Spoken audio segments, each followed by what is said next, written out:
Membawakan sebuah ember yang dimana ember ini berisikan makanan ikan.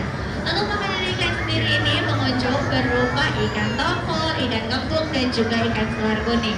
Dan mungkin pengunjung pada dahulu kala atau pada beberapa tahun silam pernah ke SeaWorld Ancol lalu melihat pemberian makan ikan hiu ya.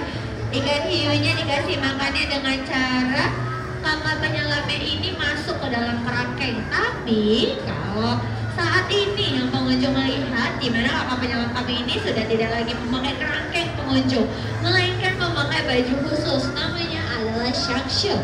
Shark suit di mana ini baju khusus yang dirangkai untuk menyelam pada akuarium khusus ikan hiu.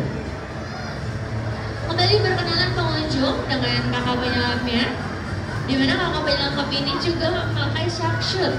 Shark suit ini pengunjung bahannya terbuat dari bahan stainless steel, mengandung bahan stainless steel, yang dimana pada saat itu pengunjung pernah ada kejadian pahit yang dialami oleh seorang kakak penyelam kami, yang dimana mengakibatkan 50